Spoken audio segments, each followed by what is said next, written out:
munaasabadan oo ahayd mid lagu xusayay maalinta caafimaadka dhimirka ayaa waxaa lagu qabtay magaalada Muqdisho waxaana ka qayb galay gudoomiyaha aqalka sare xildhibaano labada gole ka socday qaar ka mid ah khubarada caafimaadka dalka ardayda wax ka barata jaamacadda Shifa ee barata cilmiga caafimaadka iyo waliba marti sharaf kale hay'adda Habib Foundation oo soo agaasintay munaasabadan ayaa waxa ku dhiga sanadkan uu ahaa joojinta isdilka sida uu sheegay Dr. Cabdiraxmaan Cali Cawaale Habib oo agaasimo ka hay'adan iyo sidoo kale isbitaalka Habib ee lagu daweeyo dadka qaba xanuunka dhimirka sanadkan sida meesha ku aragtaan waxaan qaadanay mental health promotion and suicide prevention horumarinta caafimaadka maskaxda iyo ka hortagga isdilka labadii toddobaad ee ugu dambeysay mudane gudoomiye qoryo waxa ku soo gadanna waa weyne runtii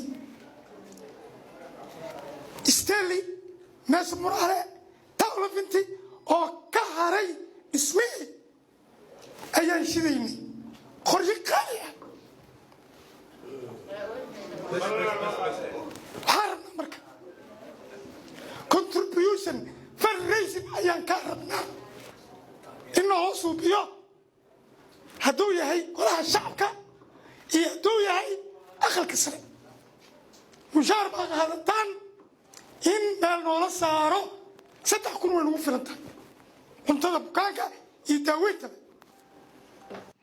Jawaahir Barqab gudoomiyaha ururka haweenka gobolka Banaadir oo madasha hadal ka jeedisay ayaa sheegtay in loo baahan yahay in la isgarab taago isbitaalka Habib wala waan jeclaa qayb dadka kamid ah aan ka hadlayno maanta oo kale in loo dabaaldego inaad soo booqataan muxuu hay Habib maxay tahay shaqadu qabanayo waa maxay waxa uu sameeynayo waxa uu daweeyo iyo waxa keena ka hadlaynay waa isdil la rabo in la soo yareeyo xildhibaanada kala ah Cabdi Shire Ciyaar Jecel Faadimo Qamar Faarax Maxamuud Cabdiraxmaan Beene oo hadal ka jeediyay madasha ayaa xusay in loo baahan yahay in meel lagu soo wada jeesto dhibaatooyinka keena xanuunkan isla markaana la isgarab taago isbitaalka Habib arrintan waa arrin aad iyo aad loo qusayso waa dhibaatadii dalkeeno ilmo adeeryaal guddaan isdilaynay isdaabilaynay Dr. Habib dadka uu haayo waa dad Soomaaliyeed waxaa fidiyay dagaallo ku dhawaad socday ilaa 30 sano waxaana ku habsatay macluul hirar barakac dhammaantood waa qodobada ugu waaweyn ee sababi kara trauma waxa loo yaqaano saamaynta xaaladda caafimaadka ee maskaxda waxaan rabaa inaan arrimahaas iskala shaqeyn inta xildhibaan oo halkan fadhiyo Qamar iyo Canab iyo Cabdi Shire iyo aniga iyo gudoomiyaha iyo gobolkana waan ka rabnaa xafiiska prime ministerkana waan ka rabnaa wixii kale oo intaas dheer ee fundraising oo annaga jaabkeena iyo dad isku yimid ay ka shaqeeyaan inaan intaas garab ugu noqono macadkan waa inuu jiraa gudoomiyaha aqalka sare Cabdi Xaashi Cabdilaahi oo gabagabadii munaasabada hadal ka jeediyay ayaa ballan qaaday in si wada jir ah ay ugu gurman doonaan isbitaalka Habib iyo bukaanada ku jira inagoo isku duuban xildhibaanada waxa weeye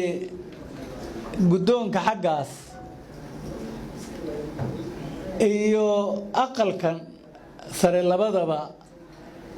waxaynu ku dhaqaaqi doonaa si guud inaynu u jahayno wax xubnahana yani wax in laga qaado oo bulshada rayidka iyo xukuumadda iyo gobolka Banaadirna inaynu toos iyagana ugu tagno oo aynu weydiino kaalmo inay siiyaan hospitaalkaas sanad walba marka la gaaro 10ka bisha 10aad ayaa loo dabaaldegaa maalinta caalamiga ah ee caafimaadka dhimirka iyo wacyigelinta bulshada sanadkii 1992 ayaa si rasmi ah loo aqoonsaday maalintan Cabdullaahi Maxamuud Amiin Cabdullaahi Qorshe warbaahinta qaranka magaalada Muqdisho